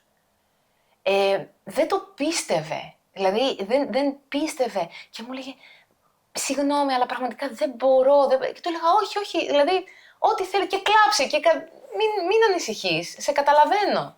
Σε καταλαβαίνω αν νιώθεις έτσι, βγάλ' το. Ναι. Και είναι πολύ καλό να έχεις τέτοιους ανθρώπους γύρω σου που και να μην σου κάνουν κάτι. Δηλαδή, να μην κάνουν κάτι που να είναι ουσιώδες, ας πούμε. Είναι ουσιώδες όμως το να σου πει ότι ξέρεις κάτι, σε καταλαβαίνω, να είμαι κοντά σου, αν θες να μιλήσεις, αν θες να πεις κάτι. Εσύ μίλησες ανοιχτά από την πρώτη στιγμή όμως για όλο αυτό. Ναι. Φοβήθηκες ποτέ την έκθεση? Όχι. Καθόλου. Γιατί δεν είναι μια έκθεση σε κάτι το οποίο, πώς να σου πω, είναι αυτό που λέμε και τώρα τι μας το λες, τι μας ενδιαφέρει. Θα πάει στοχευμένα στους ανθρώπους που αναζητούν έναν άνθρωπο, μια αρχή, να πιαστούν. Εμείς δεν είμαστε οι γιατροί που θα πάνε για να διαγνώσουν, δεν είμαστε οι θεραπευτές. Είμαστε οι άνθρωποι όμως που θέλει να ακούσει ο άλλος, που σκέφτεται, που έχει ένα θέμα στο μυαλό του, ότι να, το είχες κι εσύ. Να είδες. Πολλές, ας πούμε, κοπέλες μου στέλνουν μήνυμα ότι έψαχνα και με έβγαλε στο βίντεό σου ας πούμε, η ροή. Και τώρα είδα το βίντεό σου και θέλω να σου πω πόσο πολύ με έκανες να θέλω να ψάξω αυτό που έχω δει για το παιδί μου. Και δεν ξέρεις πόση χαρά παίρνω. Γιατί λέω, έστω και ένας να ενεργοποιηθεί και να το κάνει έτσι πιο γρήγορα αυτό που θα έπρεπε να κάνει. Κάτι έχω κάνει, κάτι έχω αφήσει. Φυσικά, είναι μεγάλο πράγμα. Ναι, τεράστιο. Όχι για μένα, όχι για το γονιό, για το ίδιο το παιδί. Παιδιά που εξελίσσονται, παιδιά που έχουν άρα νιώσεις αυτή την ευθύνη. Ναι. Που είναι το ίδιο που σου λέγα και εγώ πριν, το ίδιο είχα νιώσει. Φαντάσου ότι ξέρουμε κάτι για τον κόσμο, το οποίο είναι πάρα πολύ εγωιστικό να το κρατάμε για τον εαυτό μας. Ναι. Είναι πολύ εγωιστικό, διότι σου λέω με αυτόν τον τρόπο έχεις μια πληροφορία, όπως έχω εγώ, ας πούμε, με την εξέλιξη της Δήμητρας, με τις έρευνες που πήρα μέρος.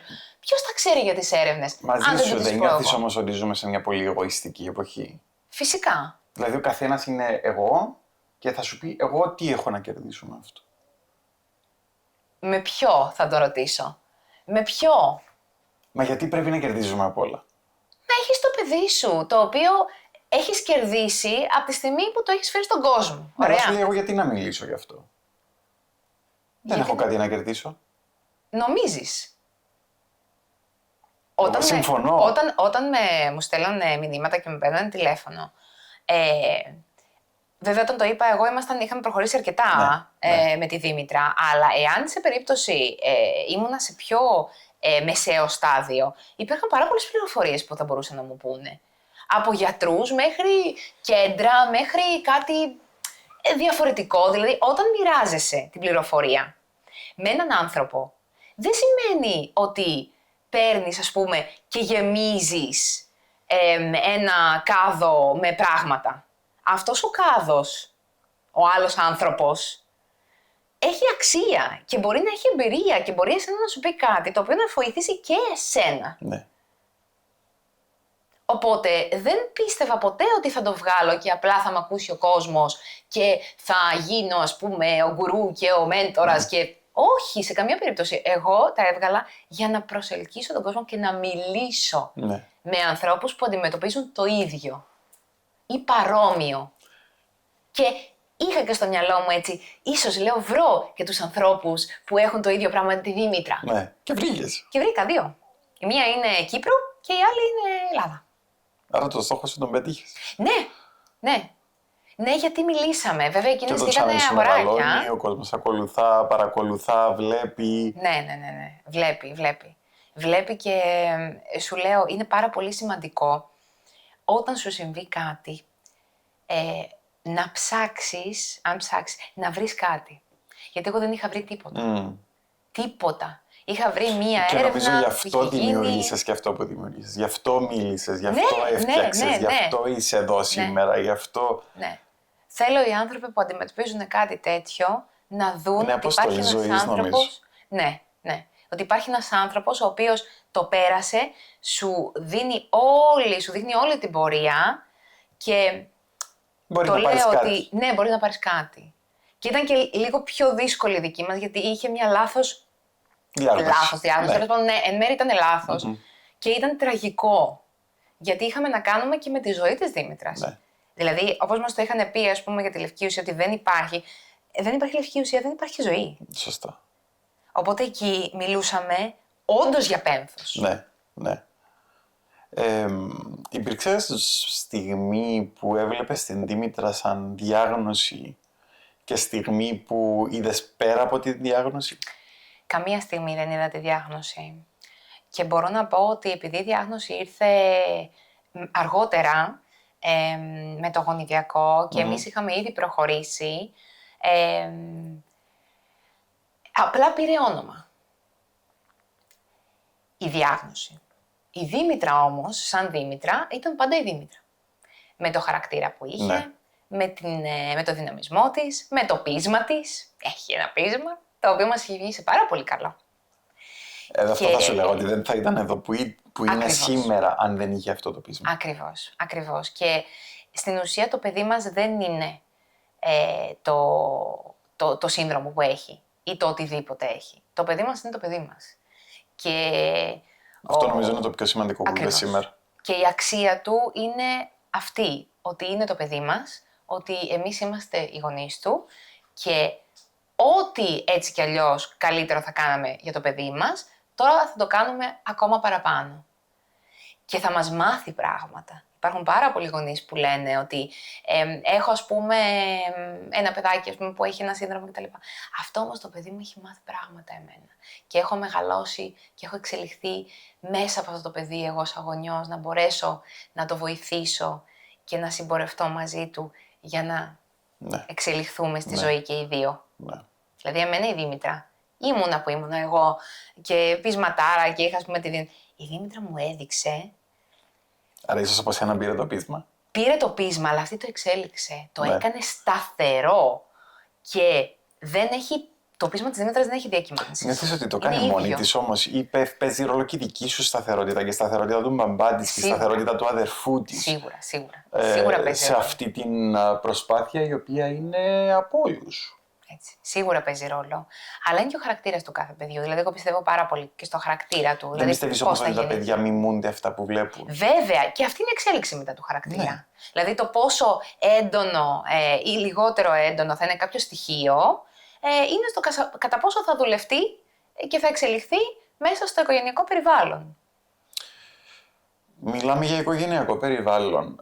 Ένα θέμα που θέλω να θίξω είναι πολλές φορές, όχι πολλές φορές, νομίζω το πιο μεγάλο ποσοστό των φορών μαμάδες μιλάνε. Οι μπαμπάδες βλέπω ότι κρατάνε μια στάση πιο πίσω, σωπαίνουν, μπαίνουν σε μια λογική που είναι φορεμένη από την κοινωνία προφανώς, αλλά το ότι είναι δουλειά μου να λύσω το πρόβλημα, το πρόβλημα το λέω σε παρένθεση γιατί δεν είναι πρόβλημα. Ακριβώς.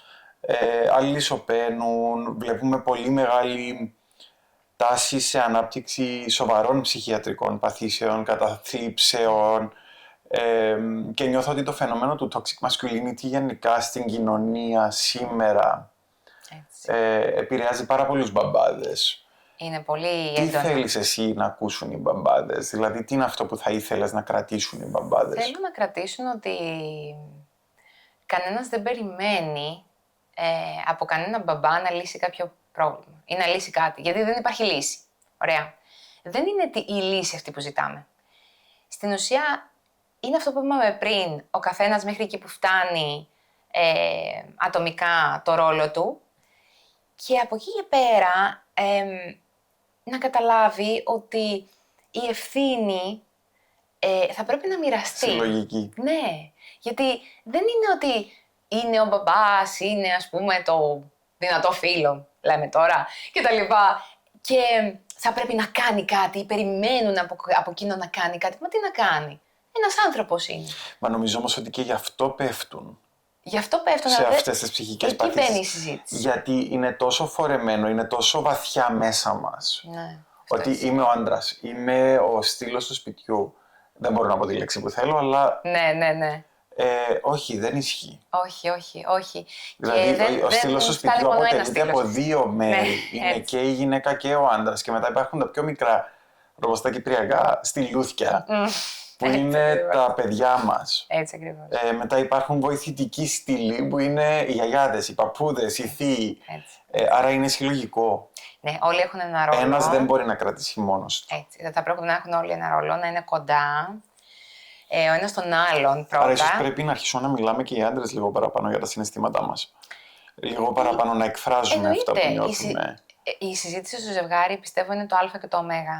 Και οι άντρες θα πρέπει λίγο να δείχνουν και το τι αισθάνονται και το πώς σκέφτονται και να λένε δηλαδή στην τελική ότι ξέρεις κάτι, μου είναι δύσκολο να το διαχειριστώ.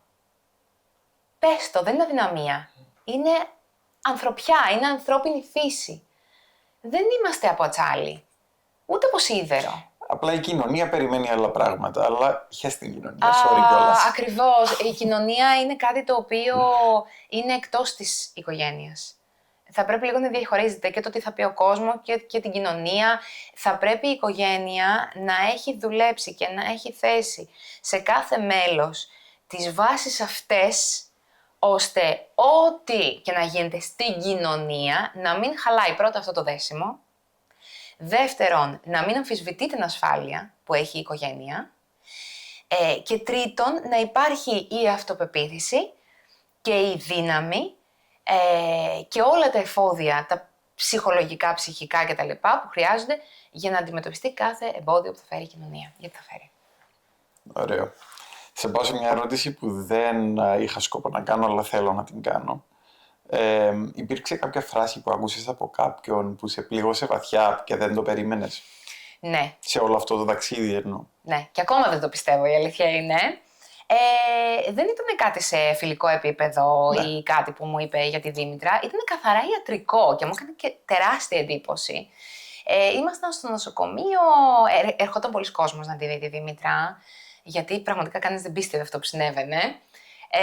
Οπότε μιλούσα τέλος πάντων με μια κοπέλα, το αντικείμενο είναι στην υγεία το αντικείμενό της, οπότε στην ουσία ήξερε κιόλας. Και γι' αυτό της έλεγα ότι να, με τέτοια μαγνητική και δεν γίνεται και κοίτα τη Δήμητρα ας πούμε και δεν πιστεύω, δηλαδή αυτό που μου είπανε δεν πιστεύω ότι είναι ακριβώς αυτό, γιατί να σημειώσω ότι τις εξετάσεις δεν τις πήραμε στα χέρια μας. Όντας στο νοσοκομείο πρέπει να κάνουμε αίτηση και να τις πάρουμε μετά. Ναι, νομίζω 3 μήνες μου είχες πει. 3 μήνες ήταν ο γονιδιακός. Η μαγνητική της, τα εγκεφαλογραφήματα και αυτά τα πήραμε κατά την έξοδό μας από το νοσοκομείο. Οπότε 7 ημέρες μέσα. Τίποτα. Είχαμε μόνο τα λεγόμενα τους. Δηλαδή δεν είχαμε τίποτα άλλο. Οπότε να της λέω ότι εμένα δεν μου φαίνεται σόφρον και σωστό, δηλαδή να μην έχει λευκή ουσία και να είναι έτσι και να αυτό.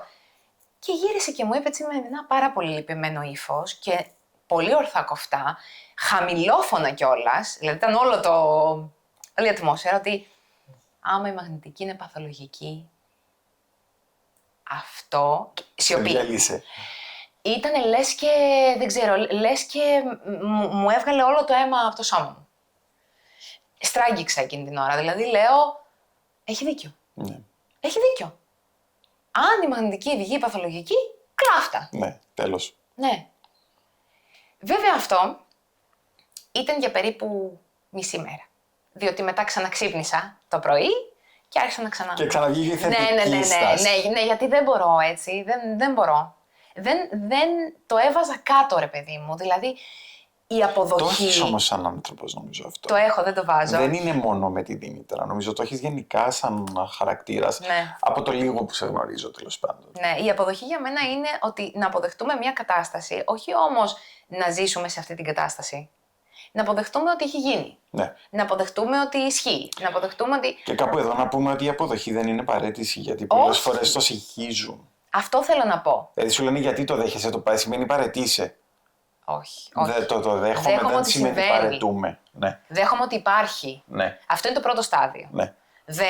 Αποδέχομαι ότι υπάρχει. Υπάρχει ένα σύνδρομο, υπάρχει ένα θέμα, οτιδήποτε. Ναι. Λοιπόν, ωραία. Από εκεί και πέρα είναι τελείως διαφορετικό το κομμάτι. Δεν συγχέεται. Άλλο η παρέτηση, άλλο η αποδοχή, είναι τελείως διαφορετικά. Ναι. Κατερίνα μου, θα πάω στις τελευταίες ερωτήσεις που έχω για σήμερα. Κάτι που θέλω πάρα πολύ να σε ρωτήσω. Και θα δεις ότι δεν έχω στοχεύσει την ερώτηση στη Δήμητρα. Είναι τι σου έχουν μάθει τα παιδιά σου για τη ζωή. Okay. Δηλαδή με ενδιαφέρει και από τις δύο οπτικές. Και από τα δύο παιδιά δηλαδή. Ναι, και ο Σπύρος και η Δήμητρα. Ωραία. Λοιπόν, θα ξεκινήσω από τη Δήμητρα. Η Δήμητρα μου έχει μάθει αυτό που περίπου είπα πριν, ότι έχουμε ένα σταθερό ποίησμα και θάρρος για τα πάντα. Εμένα το ποίησμα μου και το θάρρος μου είχε μικρές διακυμάνσεις πριν τη Δήμητρα. Κάπου πήγαινα, κάπου δεν πήγαινα. Κάπου με έπαιρνα από κάτω, κάπου με έπαιρνα από πάνω. Η Δήμητρα είναι σταθερή. Δεν θα κάνει πίσω. Ναι. Αυτό με μάθε η Δήμητρα. Να έχω σταθερό πείσμα σε πράγματα και όλα να μου φαίνονται ότι μπορούν να κατακτηθούν. Ναι. Που ισχύει, ο Σπύρος, ναι, φυσικά και ισχύει. Φυσικά και ισχύει. Γιατί και εγώ την ίδια άποψη έχω, ότι λένε sky is the limit, εγώ λέω sky is not the limit. Έτσι. Τώρα ο Σπύρος μου έχει μάθει λίγο να είμαι πιο, πώς να το πούμε, ένας χαρακτήρας πιο αλέγκρος που λένε. Ο Σπύρος έχει μια υπέροχη ζωηράδα, στην οποία δοκιμάζει πράγματα και βάζει και τον εαυτό του, δηλαδή ρισκάρει κιόλας παραπάνω και έχει αυτή την δίψα, αυτό που λέμε να το πάει λίγο παραπέρα, ναι. να δοκιμάσει τα όρια του. Και αυτό το λατρεύω. Γιατί όσο και να ήμουν άτομο, ας πούμε, και να είμαι δυναμικό, λίγο κάπου τα όρια μου λίγο δεν τα ξεπερνάω. Τα παιδιά από τα πρότυπά τους αναπτύσσουν δεξιότητες. Ίσως, ναι. Και αν δεν ξεπερνούσες τα όρια σου, νομίζω η Δήμητρα δεν θα ήταν εδώ που είναι σήμερα, δεν θα κατακτούσε όσα έχει κατακτήσει σήμερα, δεν θα ήταν το παιδί που είναι σήμερα. Σίγουρα. Οπότε, γι' αυτό σου λέω ότι θεωρώ ότι και ο Σπύρος από τα πρότυπά του βλέπει. Ναι, ίσως, ενώ εμείς ίσως δεν το βλέπουμε, ίσως εγώ δεν το έβλεπα και τώρα το συνειδητοποιώ, δεν ξέρω. Πάντως μου δίνει πολύ μεγαλύτερη δύναμη τα παιδιά. Και θεωρώ και ότι είμαι και διαφορετικός άνθρωπος έτσι κι αλλιώς μετά τα παιδιά. Ανεξάρτητα από το τι έγινε με τη Δήμητρα. Αλλάζουν οι προτεραιότητες, αλλάζει η ανάγκη, αλλάζει η αγάπη, αλλάζει όλα. Αλλάζει πρώτα το γεγονός ότι δεν είσαι πια εσύ. Ή δεν είσαι εσύ εκεί που ήσουν. Ωραία. Και πάνω σε αυτό, αν πήγαινες πίσω στην Κατερίνα της αρχής, που έψαχνε, που φοβόταν, που ήθελε απαντήσεις, τι θα της έλεγες? Θα της έλεγα ότι αυτό που πιστεύει, στο πίσω μέρος του μυαλού της, να μην φοβάται και ότι θα γίνει αυτό που έχει σκεφτεί, δηλαδή ότι η Δήμητρα θα είναι καλά, μόνο εάν συνεχίσει. Μόνο εάν δεν σταματήσει. Δεν σταμάτησε ποτέ, η αλήθεια είναι, αλλά υπήρχαν πολλές φορές που λίγο έτσι, όχι απογοητευόμουν, λίγο έτσι σαν να λέμε ότι ναι, ίσως δεν είναι τόσο, δεν φτάσουμε δηλαδή στο σημείο που πιστεύω σε εκείνη ότι μπορεί να φτάσει, γιατί μπορεί το σύνδρομο να είναι τέτοιο, μπορεί πώς να το πω, τα όρια, ας πούμε, όσον αφορά την υγεία της, να μην της επιτρέπουν, ίσως και όχι. Και εκεί κάπου, όχι με απογοήτευε, αλλά λίγο με έριχνε. Εάν λοιπόν της μιλούσα, θα της έλεγα «You go girl», θα πάνε όλα τέλεια. Μ' άρεσε πολύ. Και η τελευταία ερώτηση που κάνω σε όλους τους καλεσμένους. Αν θέλεις οι ακροατές να κρατήσουν ένα πράγμα από την συζήτησή μας σήμερα, τι θα ήταν αυτό το ένα πράγμα που θα ήθελες να κρατήσουν σε μία πρόταση? Σε μία πρόταση. Αν λοιπόν σε μία πρόταση θα έπρεπε να πω κάτι για αυτό το βίντεο να κρατήσουν, θα είναι πιστέψτε στο παιδί που έχετε και στους εαυτούς σας. Μείνετε πιστοί στην οικογένειά σας, δώστε ο ένας τον άλλον τα απαραίτητα εφόδια για να προχωρήσετε και μην φοβάστε τίποτα. Για μένα είναι το μαζί. Όλοι μαζί. Όλοι μαζί. Εγώ από όλα αυτά που είπες κρατάω το μαζί. Κατερίνα, όμως ευχαριστώ πολύ για αυτή τη συζήτηση. Εγώ ευχαριστώ. Ήταν υπέροχα. Νομίζω ότι σήμερα δεν μίλησαμε απλώς για μια διάγνωση, μιλήσαμε για μια ζωή που ζουν πάρα πολλές οικογένειες. Έτσι ακριβώς. Πίσω από τις κλειστές πόρτες, τον φόβο, την αβεβαιότητα, τις ενοχές, την κούραση, τις διαφωνίες, όλα αυτά που έρχονται τέλος πάντων. Όλα αυτά είναι. Με αυτό το ταξίδι. Αλλά αυτό που κρατάω είναι η αγάπη, το χιούμορ, η αποδοχή, η θετικότητα και η δύναμη, νομίζω, που βρίσκει ένας γονιός όταν πρέπει να συνεχίσει. Και ίσως αυτό είναι και ένα από τα πιο σημαντικά πράγματα που είπαμε σήμερα. Έτσι ακριβώς. Και το ότι η αποδοχή δεν σημαίνει απαραίτητα παρέτηση. Σημαίνει ότι συνεχίζω να προσπαθώ, σημαίνει ότι δεν σημαίνει ότι δεν κάνω θεραπείες, ότι δεν ψάχνω τρόπους, ότι δεν στηρίζω το παιδί μου, ακριβώς το αντίθετο. Ακριβώς. Όλα αυτά. Γι' αυτό για κάθε γονιό που ακούει και έχει τη δική του Δήμητρα, ελπίζω αυτό το επεισόδιο να το θυμηθεί ότι δεν είναι μόνος. Πραγματικά το εύχομαι. Και νομίζω αυτό που κάνεις είναι σπουδαίο και θέλω να σε παρακαλέσω να συνεχίσεις να το κάνεις. Σε ευχαριστώ πάρα πολύ. Γιατί τελικά δεν χρειάζεται να έχουμε τις απαντήσεις για όλα για να είμαστε καλοί γονείς. Μερικές φορές χρειάζεται απλώς να είμαστε παρόν. Ακριβώς. Μέσα σε όλα αυτά να μην ξεχνάμε να απολαμβάνουμε την καθημερινότητα του παιδιού μας. Και έρχονται πολλά καινούργια πράγματα με την Κατερίνα. Έχουμε συζητήσει πάρα πολλά πράγματα, θα δείτε πολλά πράγματα στο επόμενο διάστημα. Γι' αυτό stay tuned. Έτσι, μείνετε συντονισμένοι. Σας ευχαριστούμε και καλή συνέχεια. Θα τα πούμε στο επόμενο. Γεια σας.